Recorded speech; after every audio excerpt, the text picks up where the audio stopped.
Et salut à tous, c'est Ultima. Aujourd'hui, je vous propose un triple build sur les SRAM que sont Orishi, euh, oui, Orishi, j'allais dire Oshiri, mais non, c'est Orishi, Surin Surokan et Shugen. Un build autour d'Avalanche, pourquoi? Puisque les SRAM sont de très bons porteurs d'Avalanche, on va voir pourquoi. Donc, d'une part, ça, et d'autre part, j'ai pas spécialement trouvé de build qui permettent de mettre vraiment en avant leur passif ou leur spell et qui soient pour autant tout autant efficaces. Orishi fait de très bons dégâts grâce à son passif, mais c'est plutôt des dégâts mono-cibles, d'accord? Sauf si on essaye de jouer avec le piège magnétique. Mais au final, si on arrive à faire un setup de beaucoup de trappes avec le piège magnétique et de prendre beaucoup d'adversaires en même temps, la value du passif n'est pas énorme, c'est vraiment les dégâts des trappes qui vont faire plus de dégâts. Puisque le passif n'est pas multiplié par le nombre de trappes que vous avez dans l'assemblage, peu importe si vous avez un assemblage de 2 ou de 15 trappes, vous infligerez une fois votre attaque. Donc on a décidé de partir sur un build un peu plus classique et entre guillemets un peu plus AOE, puisque je pense qu'en late game, les dégâts d'AOE sont obligatoires. Le fait de faire des dégâts mono-cibles, ça a ses limites et vous risquez de prendre trop cher avant de pouvoir tuer les mobs un par un. Voilà, donc on va voir que c'est à peu de choses près le même build sur les trois persos. Il y a un spell qui change à chaque fois. Il est où? Shugen, hop. Il y a un spell qui change à chaque fois, mais sinon le gameplay va être le même. Donc au niveau des spells, voilà pourquoi c'est un très bon porteur d'avalanche. Vous avez des spells qui coûtent très peu cher, d'accord, et en plus des spells de placement. Euh, pour nommer la pulsion, qui est peut-être le meilleur spell du jeu par rapport à ça. D'une part, il ne coûte que 2, d'autre part, il met 1 PA dans la réserve, d'autre part, il repousse de une case, quel que soit, peu importe où vous êtes sur la map, là où en CRA, il faut être à moins de 2 cases de distance.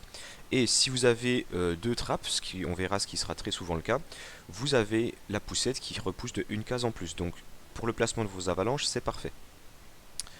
Vous avez donc un trap de chaque élément pour favoriser l'effet trappeur de la pulsion. Voilà. Vous avez donc des spells qui coûtent peu cher, celui-ci remet un peu dans la réserve. Et vous avez la cisaille mouillée d'Orishi, pardon, qui permet de rajouter un trap en plus.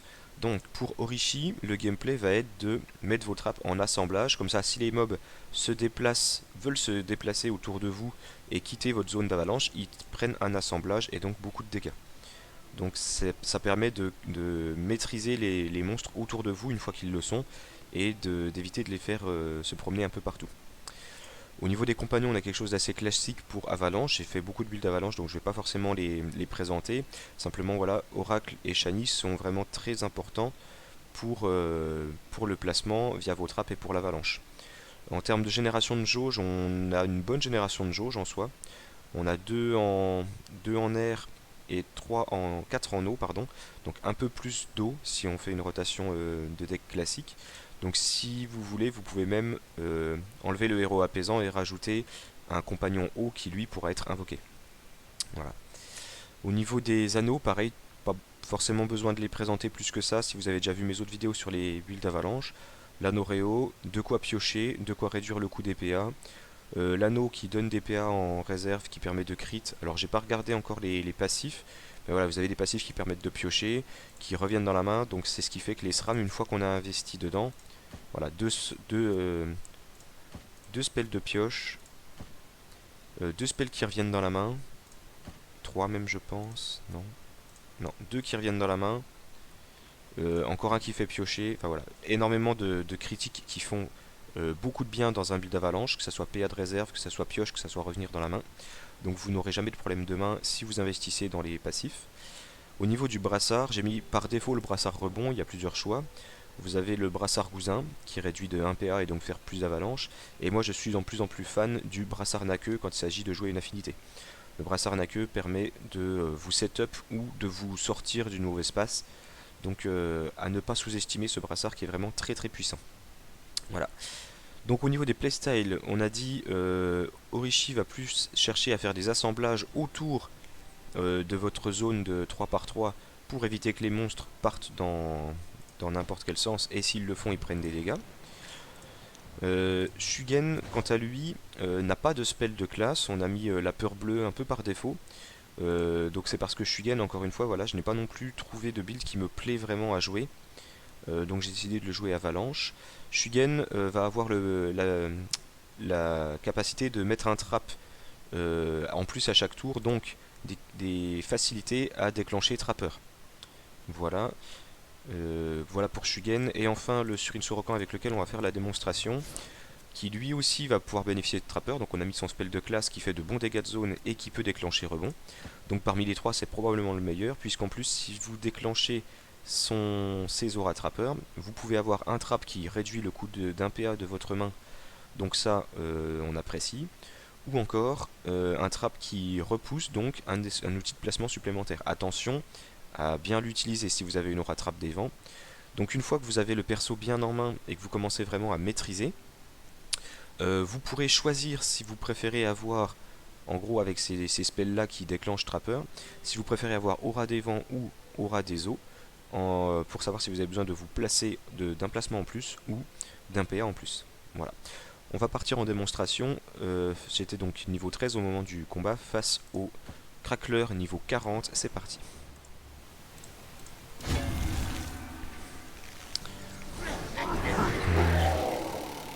Alors eux ils frappent à distance, donc il faut que je fasse attention.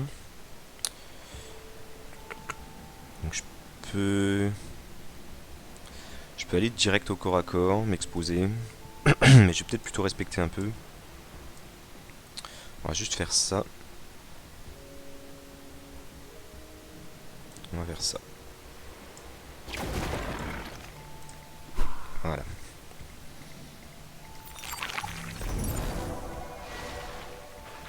Donc là typiquement c'est une game où le brassard qui fait TP aurait eu de la value, hein, puisque j'aurais pu T1 faire une avalanche. Donc là ils ont Crack Bowler, donc si je le frappe lui il va arriver, voilà. Alors je vais essayer d'attendre d'avoir Trapper, ça va être compliqué pour faire ça.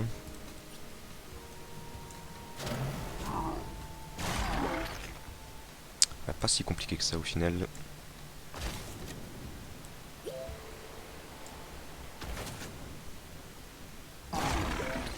Voilà. Je sais pas si c'est une... Ah, j'aurais pas assez pour le ramener dans tous les cas. Parce que la poussette ne sera pas suffisante. Mais Shani va arriver.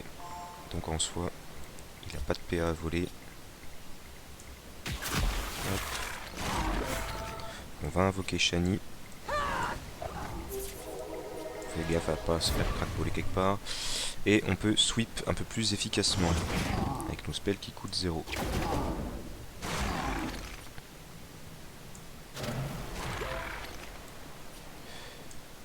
Les trappes un peu partout. Ça fait énormément de dégâts aussi. Et voilà. Donc le combat est fini en 2 tours. Vous voyez un peu la puissance. Alors les anneaux m'ont bien aidé là, mais le SRAM est vraiment un très bon porteur d'avalanche. J'avais quand même voilà 27 levels de retard. Avec des spells qui coûtent pas cher, des spells de placement, les trappes qui viennent un peu sublimer le tout. Là j'ai pas eu l'occasion de jouer avec les auras, mais j'avais des auras. Il aurait fallu attendre le tour d'après.